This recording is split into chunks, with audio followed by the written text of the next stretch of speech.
investor. 3, 2, 1, go. Hello. 9th of November, VIelle Google Hangout. Welcome, everyone.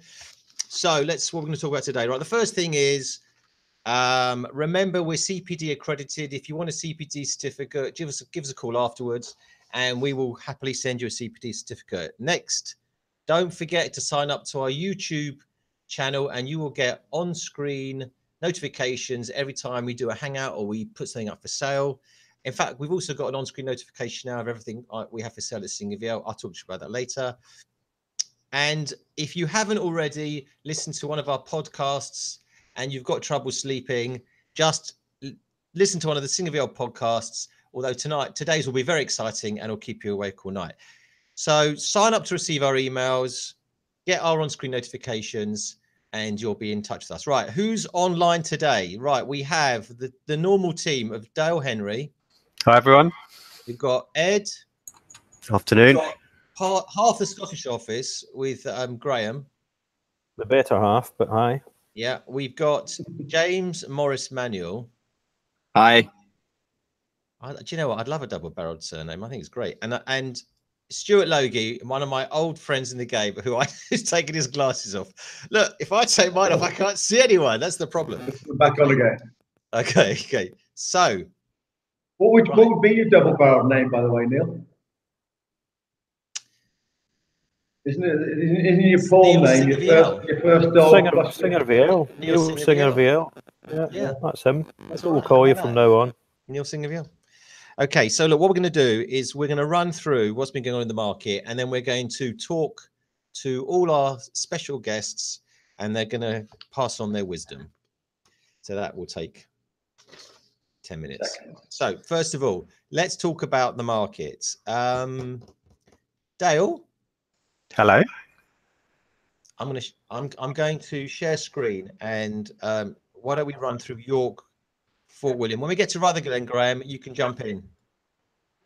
Okay, let me share my screen so everyone can see what's been going on. Okay. So we've had a busy month or so. We've sold a few bits in October, the first of which is a retail investment in York, which you'll see here, let to Millie's Cookies. We quoted 575,000, sold this one within about a week from going to the market, sold it online by click to purchase at a figure of 600,000, which is about 5.3%. So that one went very well. We have also recently sold a bank investment up in Scotland in Fort William with just over 13 years unexpired, which we sold this one at the full asking price, 5.75%. So despite what's going on in the retail market, we are managing to sell some shops. And we have also just recently sold this food store investment in Rutherglen. Graham, do you want to jump in here? Well, I think what the story behind that is it failed to sell at a national auction, and we were given it and sold it. Well, we could have had it away to one party who then pulled out, and we got another party and we sold it above the reserve that was in the auction. So I think we're like the Heineken of the property world. We reach the buyers other buyers can't reach.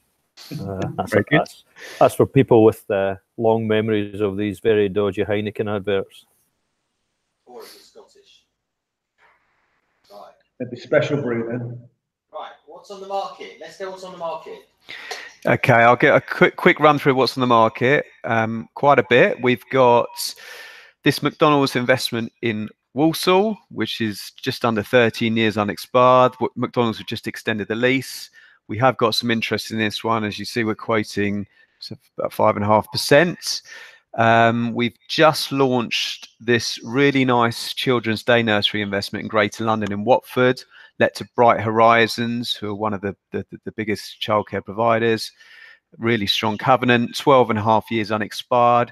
The interesting about this one is right next to a brand new 480 odd resi scheme, which is coming out the ground, quoting 2.66 million, 6%. We are offering a multi-let office in Colchester. Tenants include the government, 815,000.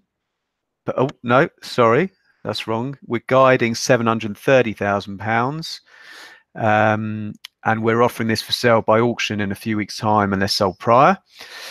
We've got a Sainsbury's investment in Poole, right in the city centre.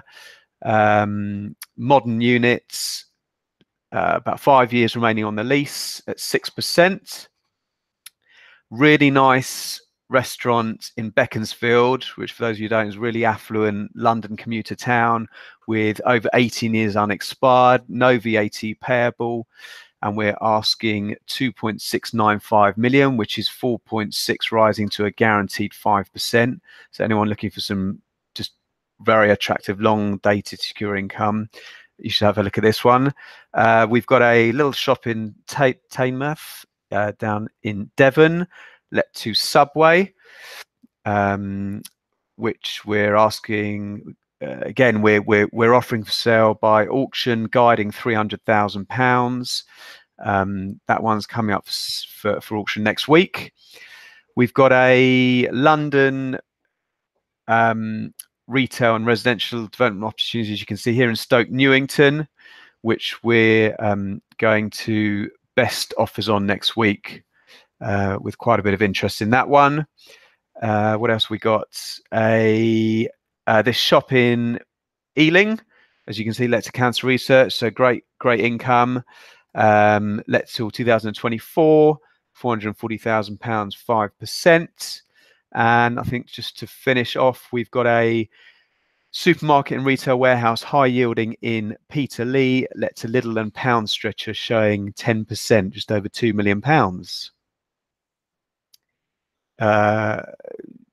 Does Graham want to run through? We have got a number of Scottish sales as well. Graham, do you want to quickly run through those? I can do it very quickly because our multi-let block in King Street, Kilmarnock is due to exchange on Tuesday, having been on the market for just a couple of weeks.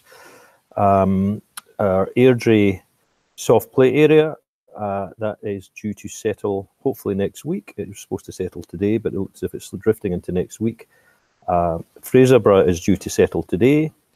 We continue to market the Burger King and the works in Ayr High Street, which I think people should have a close look at, because there are definitely angles in that. And hopefully next week we'll be bringing out a quick fit trade counter investment in Glasgow, so keep an eye on the website for that one. But yeah, we've had a good run of successful sales in the last month or so. Yeah, loads going on, loads for sale. And we've got, for people who've got some cash in their pocket, to give you an idea of the things we've got coming up in the next week or so, we've got a number of retail investments in Portsmouth, which are going to offer good yield.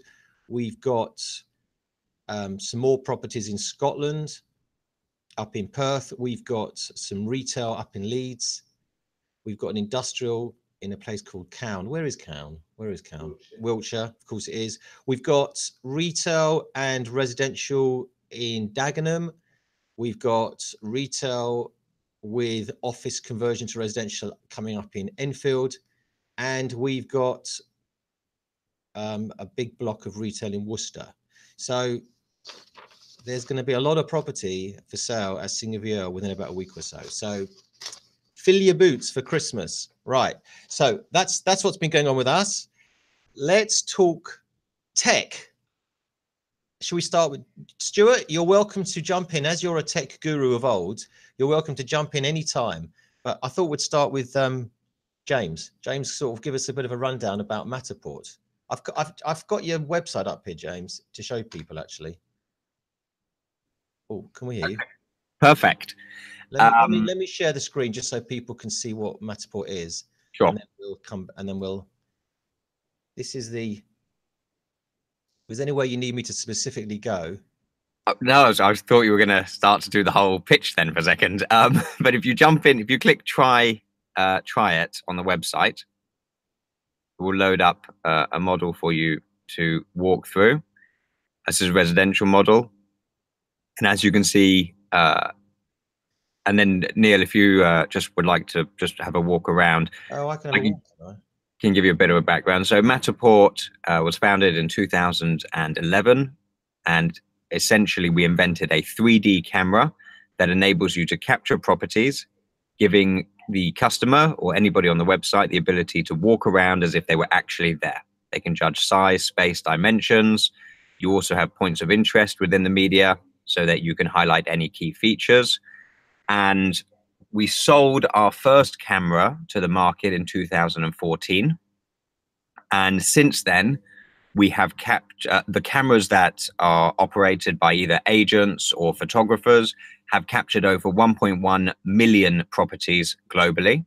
We have customers in over 100 countries. And currently the business has got just over 200 employees. And we have offices in the US and the UK. Wow. Interesting. It's impressive. So that's the background on Matterport. Let me ask, can I ask you a couple of things, James? Sure. Okay, so what's the competition? I've seen a few systems around, and but Matterport are leading the way as far as I understand. Yeah, that's correct. There is, let me talk a little bit about like the history of 3D and the history of sort of how the media came into the market. Okay. And I can come on to sort of like the competitive landscape that we have. So for property representation, you've always had photography, and that's been around for a long time. About 15 years ago, a lot of companies started to do floor plans for properties being marketed for sale or for leasing. And then after floor plans, you had video tours of the property, which were great, but they took you on a set journey. So quite often you were guided through a route that is determined by someone else. So you don't have control of your navigation. They then brought out, or the market then brought out 360 tours. And I think everybody will remember the original 360 tour where you were in the middle of a room. You were spun in a circle, and quite often the room appeared circular. It didn't even appear as a square. And it was very hard to judge the size, space, and dimensions. We then move forward to today, where you have Matterport and more specifically 3D tours. So the media that we've created is 3D, and it enables the customer to really walk through a property and judge the size and space. And you can only do that because everything that is captured is in 3D. So a lot of customers, for example, for offices or for retail, they want to be able to walk in the front door and say, okay, I can fit this many desks in this room, or I can fit my retail unit to look like this. And then they go walk to the other side of that unit, look back, and they say, and that's the reconfirmation. They're like, okay, I can definitely fit that, fit this many desks in this office. And 3D really enables you to do that. So that's sort of like the journey and where 3D's come to. In terms of competitors in the market, we are the only one who really has a 3D camera at a cost-effective price point. You have a lot of BIM modeling or laser scanners at the high end, which could be £25,000 to £50,000 products. Then you have the Matterport solution, which is anywhere between £2,000 and just over £3,000. And then you have technology which is just 360. So we sit in this space where we are above 360, but we're not as expensive as, you know, the Leica and Faro camera systems that are available on the market today. Okay. Where do you think the VR is going in real estate? Because you see it a bit, but do you think it's going to become the norm? I think that VR is definitely going to become much more mainstream, and we're seeing the beginning of that journey now. And one of the lovely things about being 3D is everything we create can automatically be put into VR straight away. So all of the models that we have available, you can use a VR headset quite effectively. And I think the big difference, which people maybe are not quite up to speed on, is walking around an experience on a flat screen on the computer is fantastic. You can really explore, and you can do it collaboratively with a colleague. But putting on the VR headset really allows you to be present inside the experience. So when you put on the VR, you can actually, you have more of an emotional connection with what you are looking at. And it allows you to be present. So I think VR is going to become more mainstream. And I think there's lots of applications that can be tied into the sales process of how agents do their business today. I mean, you at the beginning of this presentation went through all of the properties you've got for sale. The ability to invite a customer into the office and say, let's have a cup of tea. I'm going to give you a headset. Let's look at 20 buildings is actually a very nice buying experience. And I think we'll start to see those kinds of practices become a little bit more mainstream in the future. Stuart, do you use any of this on your schemes? All of it, yeah. Do you? We think we're big fans. I mean, we've used it in What, Matterport? Matterport? Sorry? Use But Matterport? I'm not sure about Matterport, in fairness, but I think if you go, we've got an office scheme in Guildford, so we have actually got an app, and you can go onto the app and download effectively the space planning and fit out for the building. So when it was in a construction phase, we were able to build a virtual reality model of the scheme with all the reception fit out as it was then put in, and then we led it through to what was going to be our marketing showroom suite, and then we led it through to the whole rest of the building for space planning. So it goes in 3D, and it's a 3D thing. It's a virtual augmented reality. You can rotate around with your thumb. You go to different things, lead on to the next room. Now it's structured in a room by room basis. We did have on site in some of our buildings, we used to use iPads in the way that James was just saying, where you'd stand on the spot in the room with an iPad, and you could look around the room, which is a vacant spec office floor, press the button, and it would come up on the image you're looking at with a fitted 3D image. So you're applying CGIs over the top of an actual physical space. And that's really important when you start dealing with, how you say, MDs of businesses who want to take your occupational space to show them how they're going to fit. And also you make sure that the exec's office has got the... He's frozen. He's frozen. So it's actually a massive saving in money, because fit out the scheme we've done in Guildford Business Park. So we've got these apps which show the different bits and pieces, and we have a lot of on-site stuff, which again is following the same thing on a screen basis, on touch screens on site. But it cost us probably 50 grand to fit out a marketing suite with a sort of crystal meeting room and furniture. If we were to do the whole floor, it would cost us £500,000. The virtual reality software that you buy down is costing 20 grand. So the marketing material is a massive saving on what to give you the same. You've got to have once you've got a building finished, you've got the touch and feel of what it looks like for your material, and then you can lead that through to show them what it looks like on that. We did try it once with the virtual reality goggles. That didn't work. People felt quite. It's quite a difficult thing for people to wear. They feel a little bit exposed.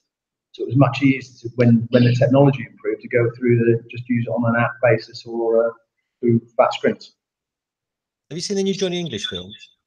Not yet, no. Has anyone seen it? No. Do you model yourself on him then? There's a great scene with virtual where he wears one of these virtual. James, have you seen it? He's laughing. Oh, you've got to see it, guys. I haven't seen it yet. Yeah, no, it appeals to my sense of humour, you see. Okay, so I'll tell you what, as you're talking, we'll come back to James. Stuart, just say tell also, us about Cube. Tell us I'll about... tell you about Cube. Just finish on this bit because it's quite important. We did a scheme in Slough on a retail park, and we used this for a sale, but not a market sale. We were in the middle of, we had a canvas from somebody on a property we had, and say, would you like to buy it? And we said, yeah, but we're in the middle of we're in the middle of planning and pre-letting a couple of restaurant pods, drive-through Costa. And they couldn't see it. It was all part of the journey on an improvement. So we quickly went to one of our marketing people. They put together a virtual reality walkthrough. It's not probably quite as clever as we would do on a full project. So they had some images, and then you press the button, and it superimposed on a CGI basis the CGI over the top of what they could see. So they could stand on site with the app, see the scheme, press the button, and get the get the position of the pod, and it was much easier for them to get that from a two-dimensional plan. Because the problem, a lot of the problem, and it's the same thing for residential when you go into a fit out. I mean, so many people haven't got the full imagination to understand how you can translate from a floor plan through to what it looks like in reality. And with the old brochures and the old material, you've got one image, one static point. When you have something which is moving and lifelike, it's much more of a pull in and a draw. So we used it on the sale.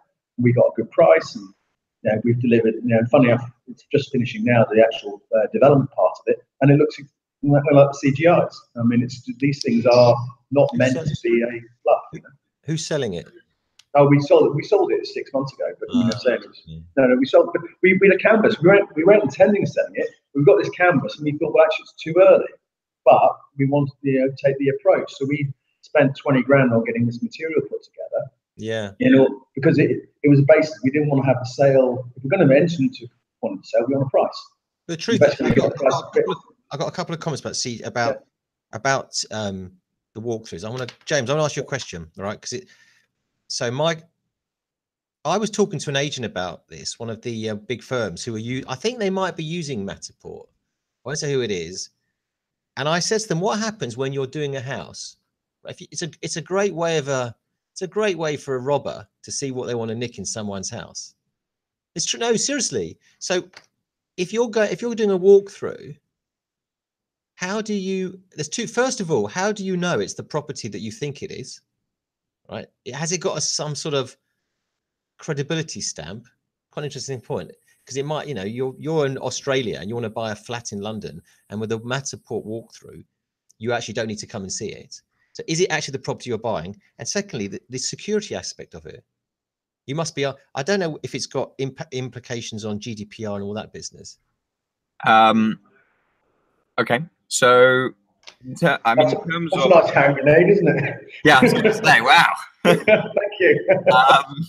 Okay, so I think that some of those questions actually are quite hard for me to answer, because we are somewhat removed from the operational implementation of how the media is used. So if, for example, an agent has a camera and they capture all of their properties in this way, we process all of that and everything goes through our vision pipeline, and we host the media, but we are quite removed from how that agent displays it to the public. So we advise customers, so on the knowing what you are buying, we actually don't know if that's the correct asset or not, because the agent has to match on their website, this property name is actually this Matterport showcase that we've done. So that's up to the agent to make sure that they are fairly representing the property. I wonder if there's a legal aspect to it. There must be some sort of... Well, there's a Misrepresentation Act which should cover it. If the agent sells something that isn't correct, I think that would be, hopefully that would be covered by misrepresentation. Because we just take the visual content. Our camera takes the physical asset and makes it a 3D asset, a virtual asset online, a 3D virtual asset. So we're somewhat removed. But in terms of security, it's the same. A lot of agents, for example, if they are concerned about security, they will say this property is on this road, but it doesn't actually say, oh, it's number XYZ on this road. But it's interesting, isn't it? If you were, had a nice expensive painting, yeah, and you don't really want to show it, do you? Correct. So interesting, actually. I don't really know how they get around it. Have they asked you this before? Yeah, take them off the wall. So we get less so the question about paintings. If they have got expensive artwork, we advise that you take it off the wall and replace it with something else, or just leave it off the wall while the capture is being done. But the question we get more about privacy is family photos. People saying, I've got a mantelpiece here with 10 family photos and I don't want my kids to be on the internet. So what we've released recently is the ability to do face blurring. So when you upload them, when you capture a property and you upload it, you can put it through an algorithm that says blur all the faces, and it will blur all of the photos in your house so that the faces aren't shown. And that kind of comes into the comment about GDPR, and GDPR is about personal data. So by doing face blurring, you're not sharing personal data. So, and the technology is yours, because one of the things I wanted to ask is, what exactly is 3D technology? Correct. So the technology that we've created at Matterport is both, if you think about it as a software platform, and with the platform, you have different cameras that are able to plug into the platform. So at the moment, we have 2 Matterport cameras available, which are 3D enabled, that we've created. So that's the hardware we've created. We also did a partnership with Leica to be able to accept output from one of the Leica cameras. And then we want to have a lot of different apps that plug into this kind of ecosystem or platform. And the 3D allows you to do a lot more than traditional 2D. For example, we did a partnership with a company called Rumi, which enables you to add furniture into a model. So if you have a vacant office floor, you can add desks into that model and then render it so you have a 3D walkthrough of that model. And that's one of the big differences. Being able to walk through a model which has been captured in 3D with 3D CGI is a very different experience to, here's a photograph where we've put some desks in for you. So it's a lot more immersive, and that's really what 3D enables you to do. It has to have a much more immersive experience. You know what's interesting, actually, Stuart, you know, you were saying about it helped you let and maybe sell your buildings. I mean, I don't know if you agree with this, James. A lot of the prop tech around, in my view, is solving problems that don't really exist. I agree. Whereas this actually is proving to be of value, isn't it? Because it's all about it. I take the view that prop tech is all about putting money in your pocket. It's got to put, and this is putting money in your pocket. Well, prop tech is really, I mean, I think if you take the argument on tech against everything we do, there's two different things. One is, could you come slightly closer to the speaker? Sorry, yeah. The thing about prop tech is very straightforward in terms of, it's like all, the first point is communication tool. So what James is doing is a communication tool. He sees it as a marketing tool, but what you're trying to do is communicate the building in a simpler and more straightforward way to the punter on the other side, whether it's an investor or an occupier or a buyer or whatever else, even to the agents, because you know yourself, a lot of people now don't bother getting into a car to go look at property in our game. They just rely on Google Earth and all the other things around it. Because of that, and the nature of the, I suppose, laziness that tech creates, it gets people to do things quicker. So I think it's a very good communication tool. Where prop tech hasn't really come across in property, it's about tools. And what it hasn't done is dictate the way that we change how we interact. So it dictates it changes the communication. Like we're talking over a Skype version, you know, now.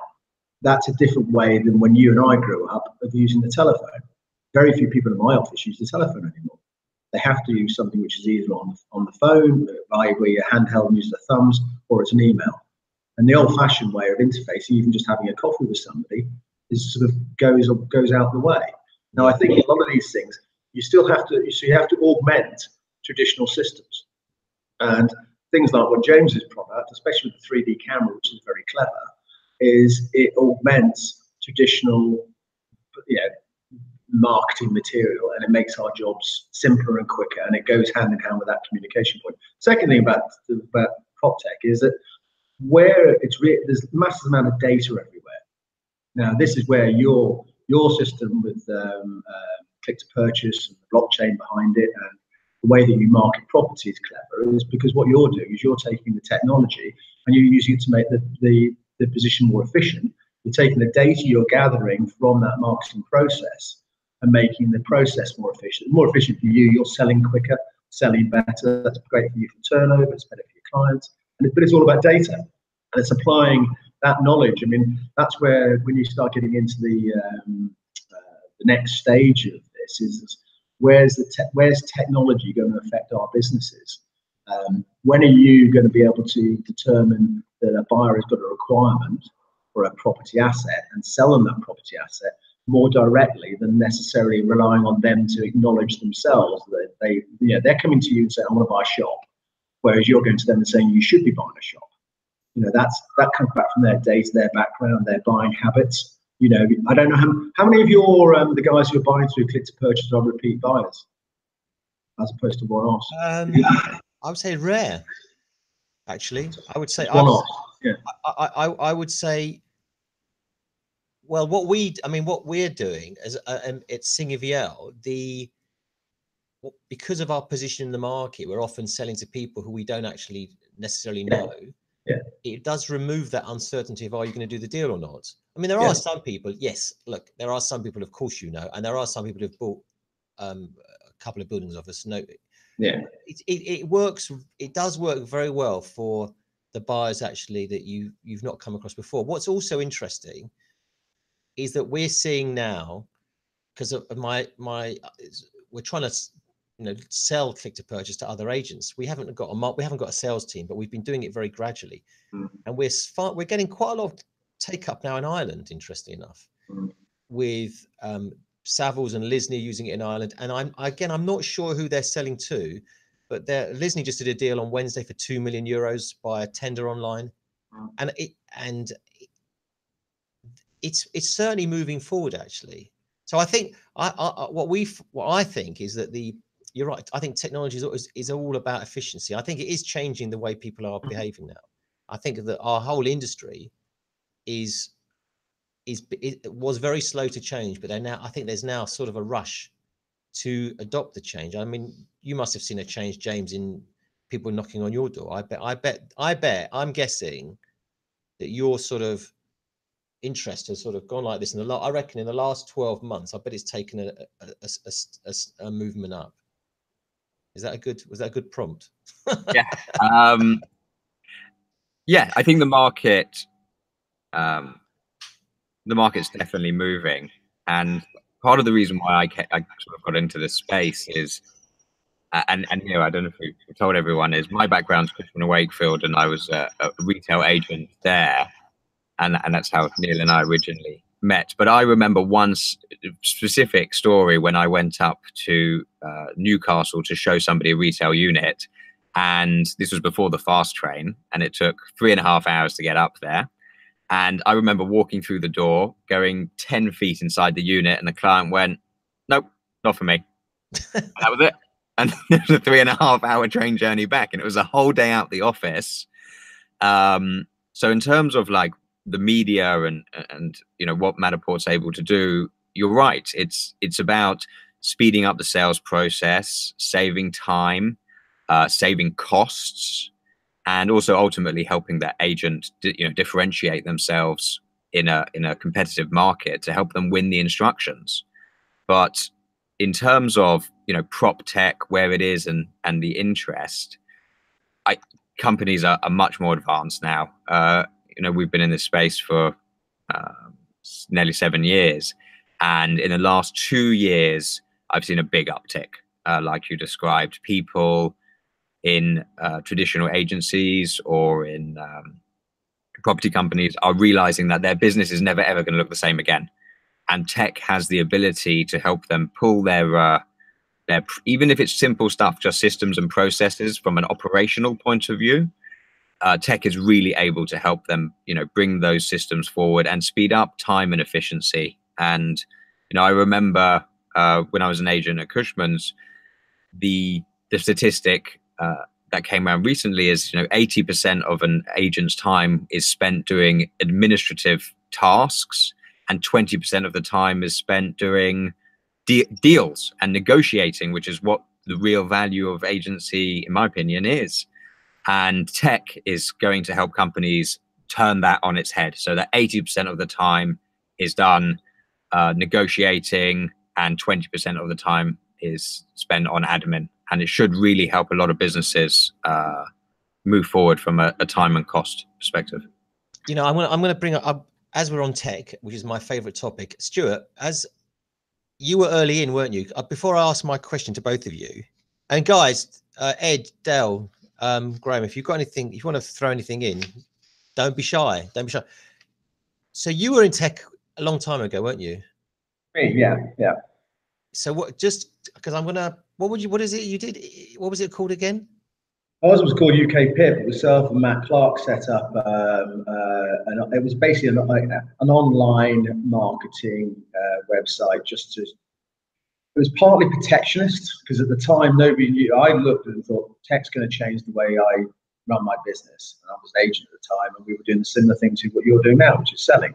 And we thought, okay, there's a disruptor coming in from tech. Is it going to be inside the industry? Is it going to be outside the industry? So we looked at the simplest way of, trying to get a chips in the table, trying to get around the table and understand it. Now, in that time, we were a small business, so we created a collaborative with 10 other agencies, from Frank Warwick through to Joyner Cummings, through to Michael Elliott, Lewis Ellis. And we all got together and said, look, we individually will get pushed around, collectively we won't. So we put this thing together, and we had it as a marketing website. We ended up, funnily enough, selling it to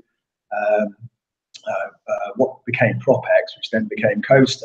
And actually, one of the things which I think that that world missed was going back to the data point, was that we were using it at the time as a protectionist thing and a way to make our business more efficient in terms of selling property. Allow the one-off punter to come through to the site, have a look at the property, and basically take a little bit of the selling grunt out of getting information from my desk to someone else's desk. This is going back, nearly 20 years ago now. So it was very, very naively done at the time. I think it's much more efficient. I think the way you do it, as you know, I'm a big fan of yours, is that the way you do it is very efficient. I think the difficulty is that what you do as an efficiency should be further up the scale. You should be having your system should be applied to much bigger projects. But there's a reticence amongst the agents who then dominate that sales market to allow disruptors into it. Yeah, they're not allowing your sort of system. We allow it in there on what James does because that makes everything easier. But most agents are still quite protectionist, and therefore, and also most buyers are as well. They also want to be sold to them. They want to have the individual pitch of having somebody try to create. This is on the investment and the property capital market side. The occupational market is completely different. You've got to look at the way that people interact. And in the occupational markets, you tend not to have as much repeat business. You do with the agents, but the actual occupiers change. Whereas the capital markets, it's much more driven by relationships and repeats. That's why I was asking about your repeats with your thing, because on the scale you were talking about of relatively small properties, then there's much more of a personal decision to go and buy maybe one or two assets. If you talk about some of the much larger investment portfolio, they are more repeatable. You and I both have the same problem. You get then who's making the decision? Is it a broking facility? Is it an investment advisory capacity? Is it and what information do they need, and how much do they think they need to be sold to? So it's different. Yeah. Okay. So here's my question, right? Because tech, I love tech, as you know. It's what gets me up in the morning. That and the dogs. Yeah. So here's the thing. eMove, right? So you know what's happened to eMove, don't you? Yeah. You know what's happened to eMove, James? So for those who don't know, so eMove has got financial problems, it would seem. Yeah. It's run out of money. The burn rate's gone up. Yeah. Pardon? It's got too big a burn rate. It's just run out of money. Yeah, well, they're not actually, without naming any other companies, they're not the only one that recently I hear sold because it ran out of money. Because, and it's also, if you look at Purple Bricks' share price, I think has gone from something like £5 to £2. I think maybe less than £2. So these businesses it's very interesting. They're trying to disrupt, but it does, in my opinion, it does come back to a very simple thing, and it's about quality of service. It doesn't matter how good the tech is, if the service isn't there, it doesn't work. I actually don't think online agencies. But Neil, if you say that You can go wider. That's in the property. When you go wider, WeWork. I'll have a bet with you that WeWork never make a profit.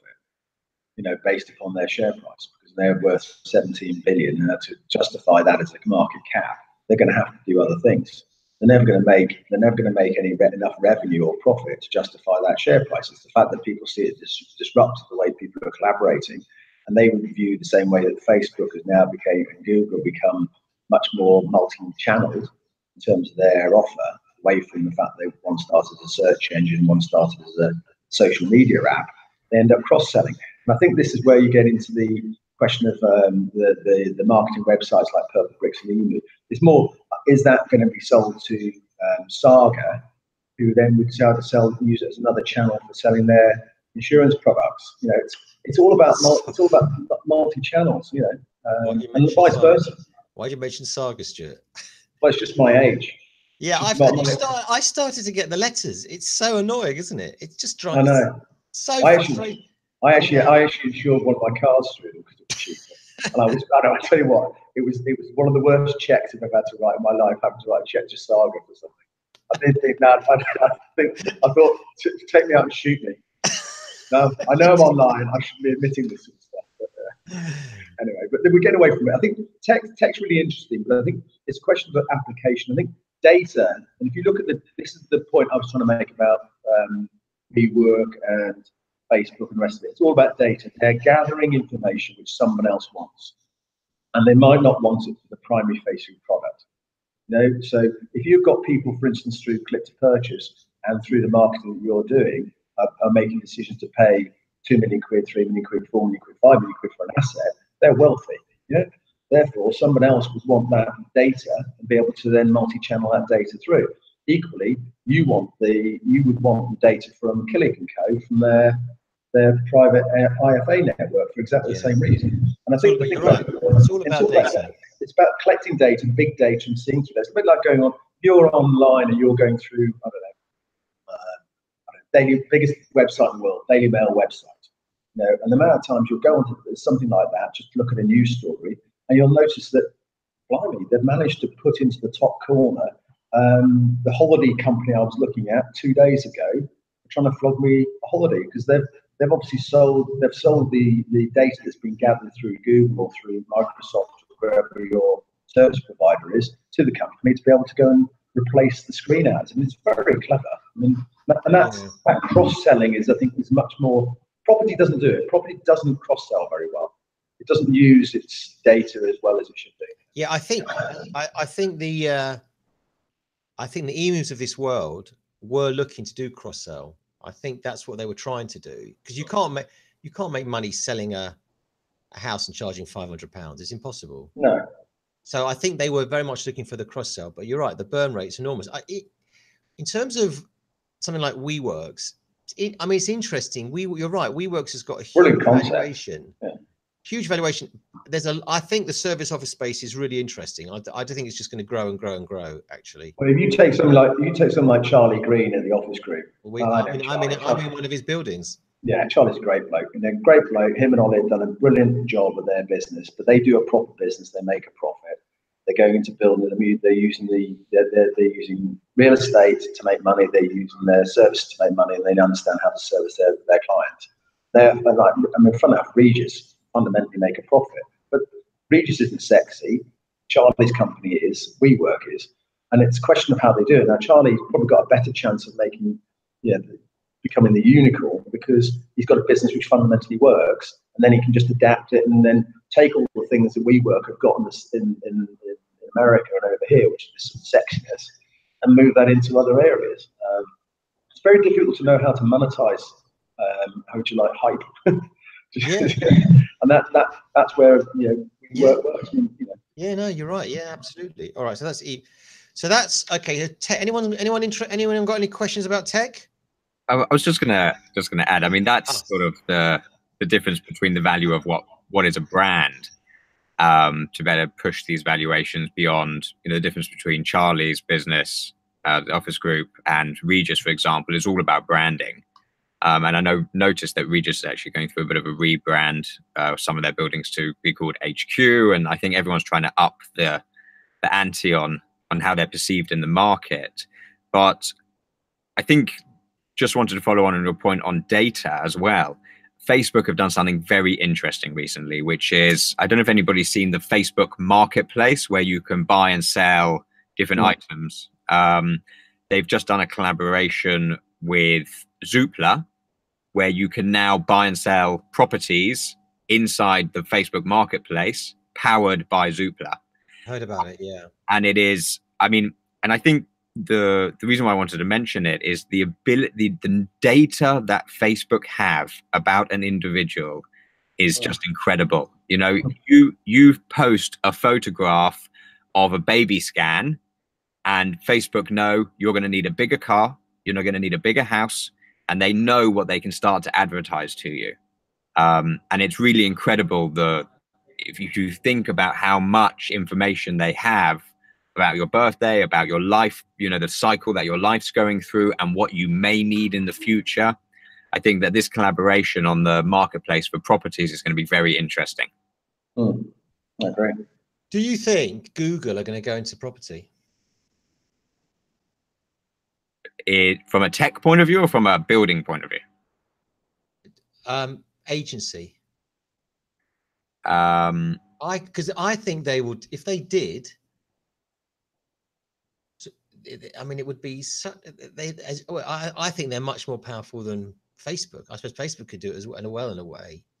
Depends which part of property you're talking about, because their data is, again, go back to the nature of it. It's quite widespread in terms of the public.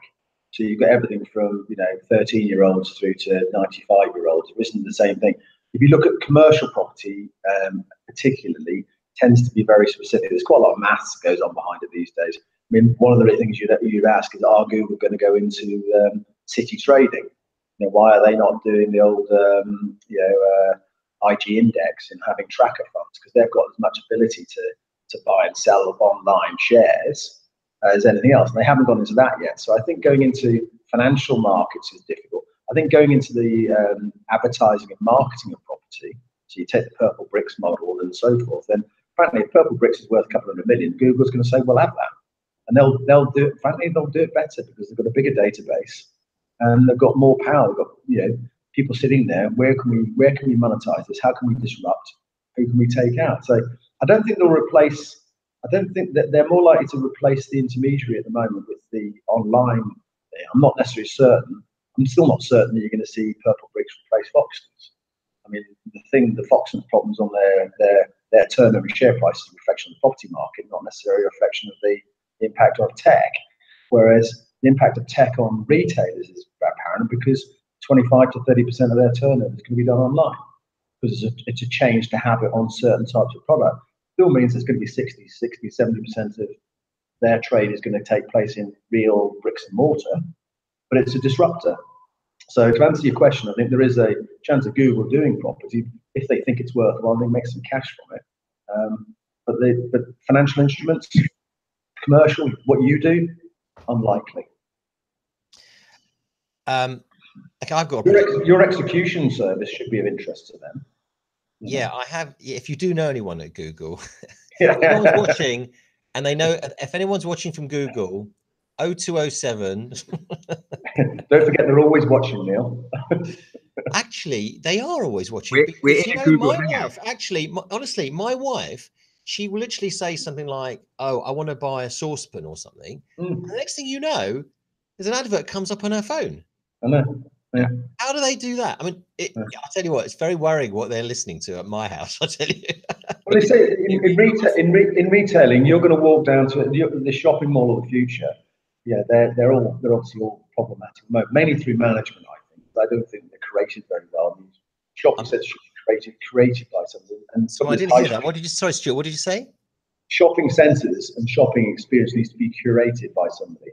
So what happens is someone's got to create an experience for people when they go into a high street experience when they go into a shopping centre. Now, a shopping centre is easy because you've got single management.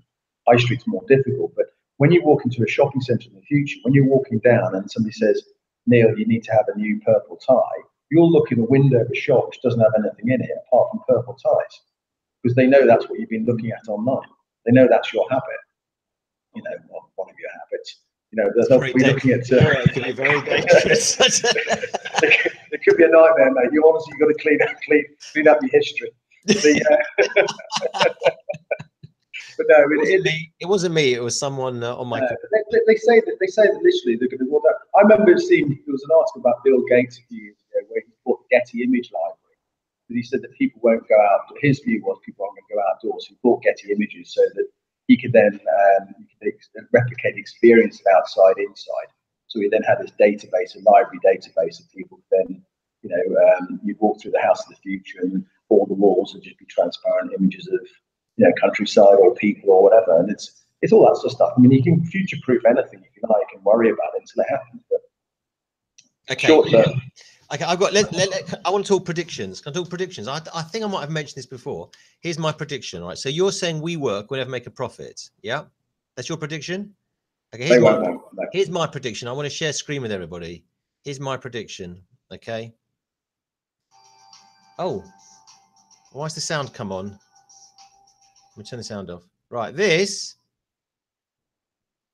Have you seen this, guys? James, have you seen this? Have you seen this knocking around? So this is our latest add-on to click to purchase. Oh, sorry. I need to show the screen. There you are. Can people see that? What, this house in Dublin? Yeah. This is a house in Dublin that was sold about 2 weeks ago by an agency called Allen and Jacobs, and they used the click to purchase software. And what we did is we've got live auctioning, as I think you may know, in our system. But what we decided to do was to add an automation to it.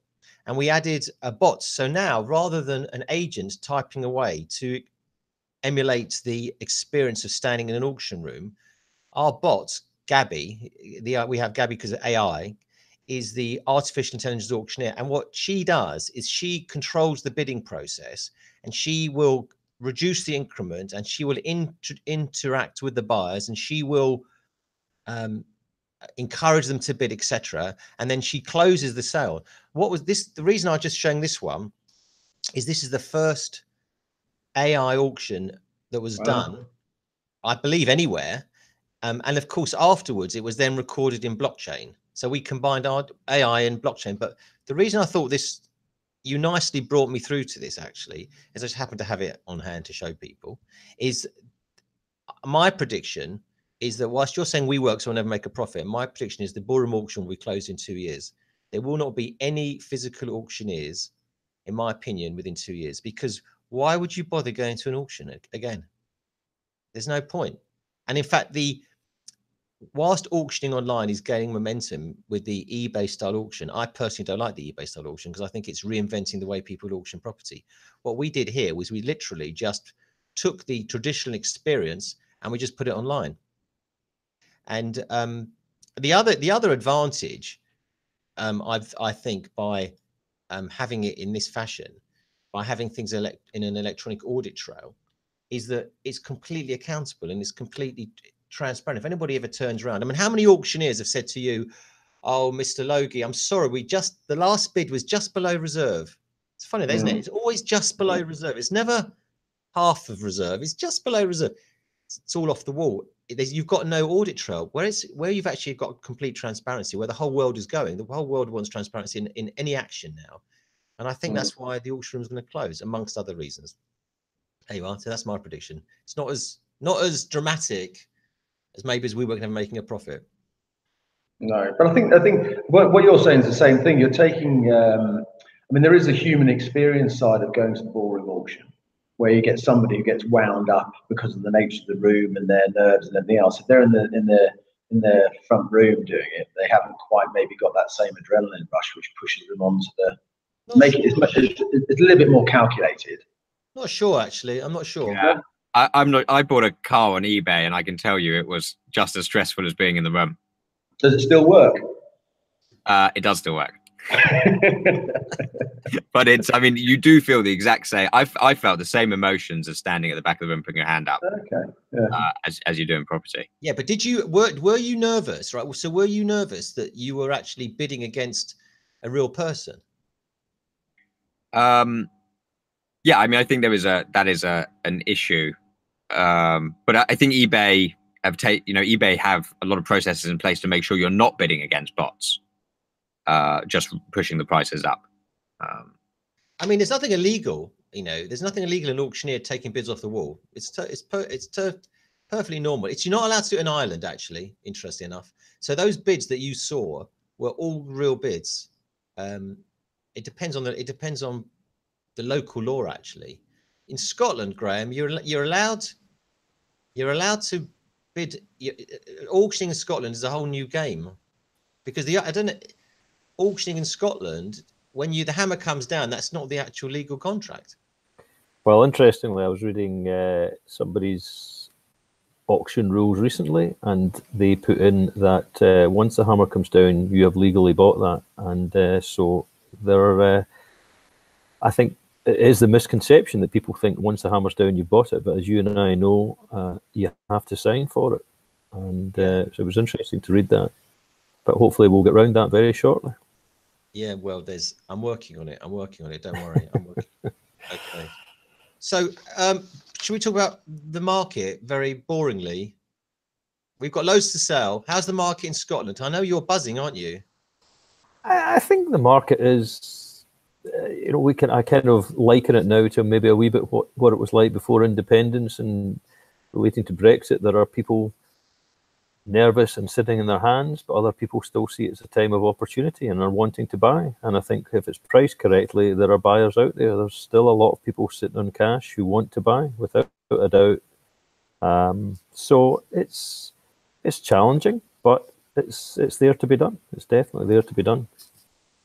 Stuart, in your market, we haven't actually said too much what you do, but I suppose really not a lot. I mean, could my friends play golf? No,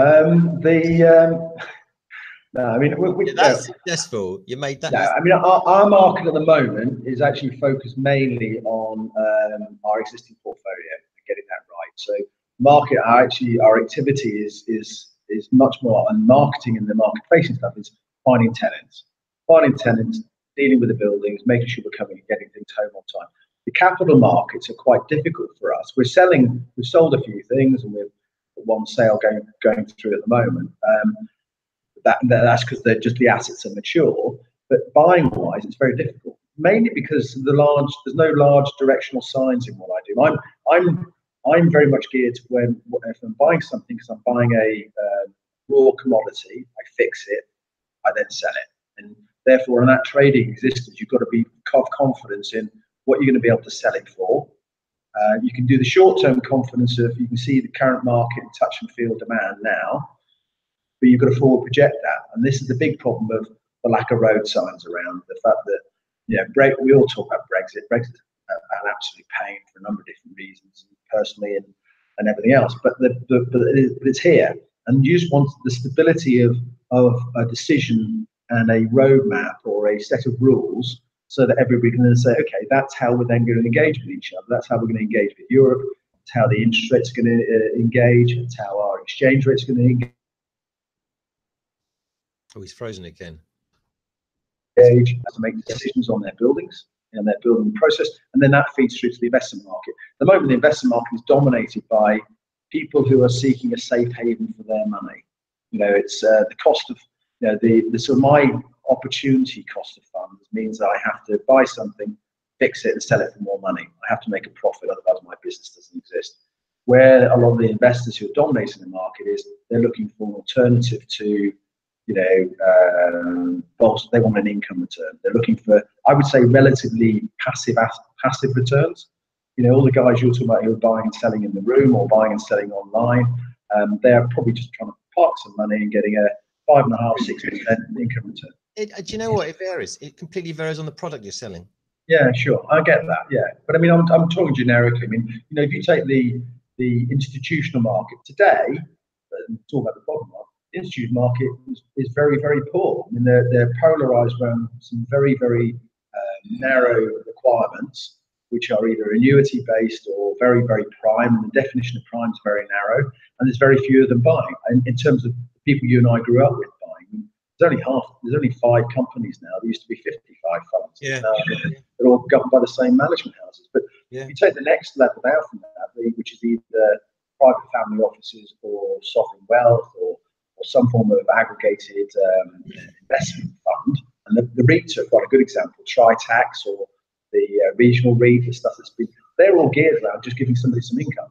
You know, they are giving out distribution yields. They're giving somebody 5 or 6%, and they're able to do that because they're still buying income. So I think that it's a very difficult market to read what happens next. Today's market, and still buoyant. Nobody's going bust. There's not enough distress around to create that disruption, which I need. I need some volatility, and there isn't really volatility. I mean, but I think that's going to change, Stuart, because I think values are dropping. So when people come to get values done, I think there's going to be a change there. I think some form of adjustment should take place. Yeah. But it needs pressure on people to allow what's unfortunately happening, and we're guilty of it as well. You know, we've got you'd have a property and you want to sell it, and there's a point where you go, well, I don't want to sell it for less than that. And the valuation point that people have is the biggest barrier to the free flow market. There's very few assets which are currently priced to market sell. Nobody knows what a shopping centre is worth. So how can you value it? You know, how can you might not get a bid on it? If you get a bid, it might be so low. I mean, you look at the stuff. There's the well-known. I think it's Fort Kirk was the sense that was that the one that was sold for $1 million that was worth 25, or Ocean Square that was on at 60 and then to get refinanced at 35. You know, lots of anecdotal stories about it. But even then, is that the right price? You know, it's cheap. It feels cheap, but is it right? You know, nobody knows. Very difficult. You never know. A deal is only a deal when you sell it. That's what I say. You know, if you've made some money, that's the truth. You're back on your. Do you want to put? Have you got your number up for Google now? Hold on, I couldn't write it down. Hold on, I know I can't give my main office number. It'll be confidential, won't it? Yeah. In fact, if Amazon are watching as well, Google are interested. So you better pick up the phone quick. All right, that's it. An hour. Very interesting, very tech-driven. You know, Stuart, always interesting talking to you because you're so tech-minded, so forward-thinking. Tech is the past and the future. It's just a big part of the new. You're good at what you do, Neil, and I think James, obviously, your product's good as well. You just got to make sure that people are aware of it and get better widespread use. Yeah, no, I mean, so can I just say before we go, James? Actually, you can do a very quick sales plug. How much? How much is the camera? How much is it to use your system? So there's a number of cameras available, and they range from £2,000 to just over £3,000 for the upfront camera. And then once you've got the camera, each time you capture a property is £16 to process. So you capture the property, upload it to the cloud, £16, and then you have it ready to launch on the website within a few hours. Wow. Fully automated. And then you have a small hosting fee of 39 pence per model per month. So that property just sits online. There's a small hosting fee after that. Okay. Who's your main market? Are you selling to agents directly, or are you selling to marketing companies who want to take it on? Lots of people. And I was just thinking while you were talking about the property market and whether there's going to be a correction.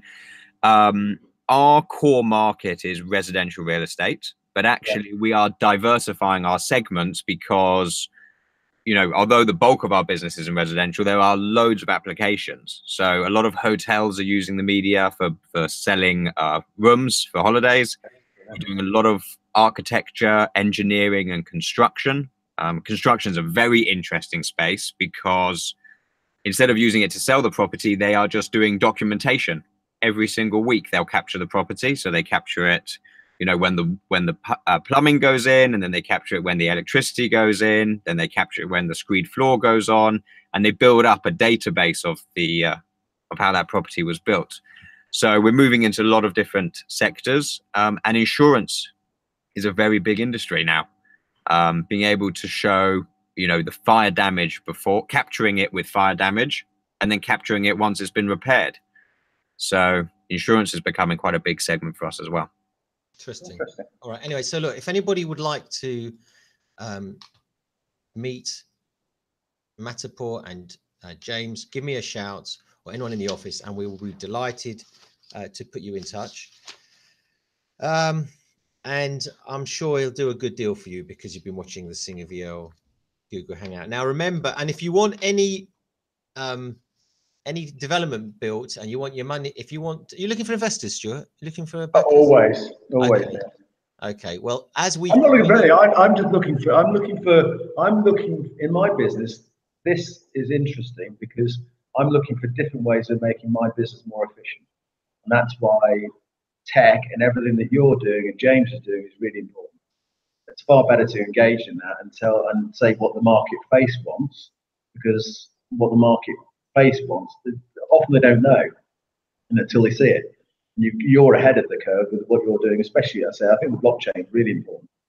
That's a very clever solution to it. Yeah, actually, you mentioned blockchain, my favorite subject. Yeah, it's very. Sorry for the apologies for the people who aren't sleeping. Yeah, so now this is the second. Now you've got me going. A bit. Now you've got me going. Yeah, you can go now, Dale. Actually, wake up. Blockchain, actually, it's one sector of the prop tech world where there are businesses being created, which, in my opinion, you got to bite your tongue when you meet them. They have got absolutely no future whatsoever. They are jumping on the bandwagon of the blockchain name, and there are businesses being, created exactly to solve an issue a problem which doesn't exist, because they put the badge blockchain on it. They expect to raise money, and in fact, I sort of almost got. I was thinking myself, because this time last year we were even thinking of doing an ICO. You know what an ICO is? You know what an ICO is? Initial coin offering. Yeah, so an ICO is where you basically you tokenize your business, you create your own currency, you sell units within your business. And when someone asked me at a conference why was I considering doing it, I said because the valuations are nuts. Who wouldn't? And that was it. But then I sort of got a bit nervous, and the whole world started collapsing around cryptocurrency. But blockchain is a really interesting topic. I mean, if I was a blockchain salesman, I'd be saying to you, James, right now, oh, you must put all your data into blockchain. I know. In fact, if you have you had it yet? Have you had that? Yeah. I mean, we've had the blockchain conversation. I mean, I think I do have one application for blockchain that not from a Matterport point of view, is why is the land registry not on blockchain? No. That for me is a great question. I just, Well, okay. We're running over time, but as you asked the question, they are, interesting enough, I can probably find it for you. The government. Do we get more CPD credits for this, by the way, now? I've got to go for lunch shortly. As much as you like, I'll give you 2 certificates. Is that because it's Friday in Scotland? Yeah. Of course it is. Still an agent. I got to go to dinner. I want to show you a minute. Oh, whoa. Because I want to show you, everyone, how on top of it all I am. Look, right, let me show you something. You say the government, this, can you see that? Yeah. Right, this is the Law Commission are this month commencing a project about smart contracts. Yeah. So the Law Commission are already there. They're very interested. They're trying to understand it. I think they might be slightly confused about what is a smart contract and what actually is a legal contract. But the governments are definitely. They've actually announced that they've employed a company to start looking at tokenizing the land registry. They're already started. It's happening. It's happening. Good news. Pardon? Good news.